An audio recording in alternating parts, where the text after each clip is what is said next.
ഉണ്ണിബാലകൃഷ്ണൻ, മലയാളം എന്ന് കേൾക്കുമ്പോൾ മലയാള ഭാഷ അതിനോട് ചേർത്ത് വെക്കാവുന്ന ഒരു പേര് തന്നെയാണ് ജയചന്ദ്രൻ. ഭാഷയുമായി ഒരു അഭേദ്യമായ ബന്ധം അദ്ദേഹത്തിൻ്റെ ഭാവങ്ങൾക്കുണ്ട്, അദ്ദേഹത്തിൻ്റെ വരികൾ, അദ്ദേഹം പാടുന്ന ഈണത്തിനുണ്ട്.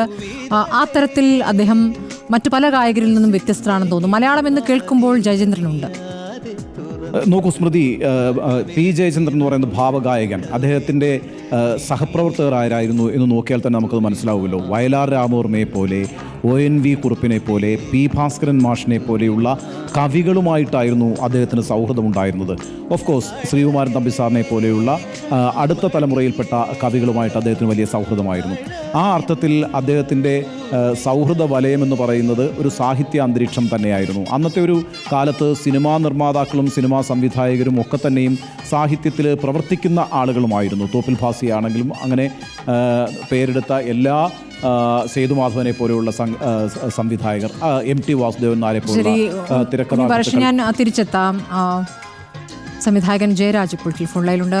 ശ്രീ ജയരാജ്, എങ്ങനെയാണ് പി ജയചന്ദ്രൻ എന്ന ഗായകനെ താങ്കൾ ഓർമ്മിക്കുന്നത്? താങ്കൾക്കുള്ള അദ്ദേഹവുമായുള്ള ബന്ധം എങ്ങനെയായിരുന്നു?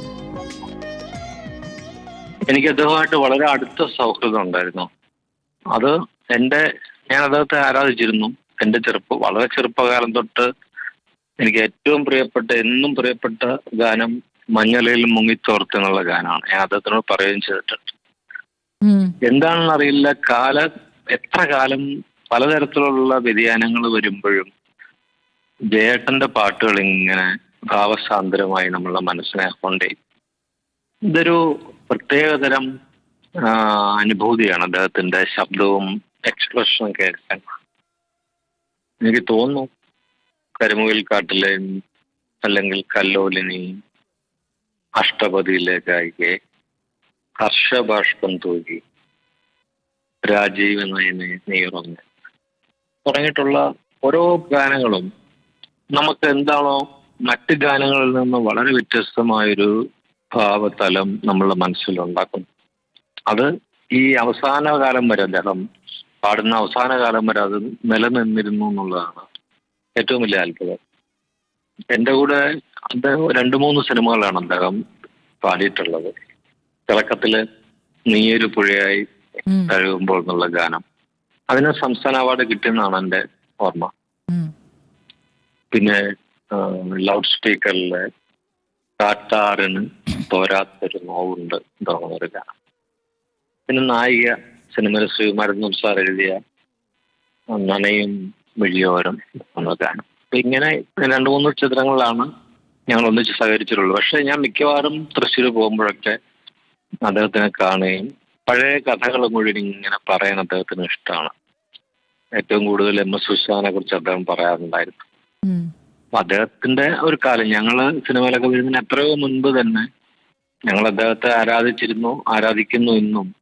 പക്ഷെ അദ്ദേഹം ഒരുപാട് പേരുമായി സഹകരിച്ച കഥകളൊക്കെ പറയും. ഓരോ കമ്പോസിങ്ങിനെ കുറിച്ച് പറയും, എല്ലാം ഓർമ്മയാ പറയാൻ.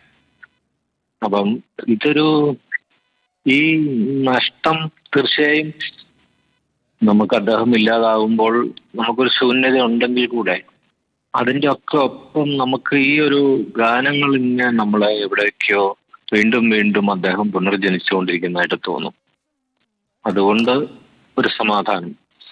എന്തായാലും ഈ വിടവാങ്ങില് നമ്മളെ വല്ലാതെ വേദനയിലാക്കുന്നുണ്ടെങ്കിൽ കൂടെ ഗാനങ്ങൾ മരിക്കുന്നില്ലല്ലോ, അദ്ദേഹത്തിന്റെ ഗാനങ്ങൾ മരിക്കുന്നില്ലല്ലോ. അതെ, അത് തന്നെയാണ് നമ്മളുടെ ഓർമ്മകൾ അവസാനിക്കുന്നിടം വരെ ഈ അദ്ദേഹത്തിനെ കുറിച്ചുള്ള അദ്ദേഹത്തിന്റെ ഗാനങ്ങൾ, പ്രത്യേകിച്ച് ഭാവസാന്ദ്രമായ ഈ അനുഭൂതി നമ്മൾ അനുഭവിച്ചുകൊണ്ടേയിരിക്കുന്നു എൻ്റെ വിശ്വാസം. വളരെ നന്ദി ശ്രീ ജയരാജ്, ഈ ഘട്ടത്തിൽ അദ്ദേഹത്തെ അനുസ്മരിച്ചതിന്.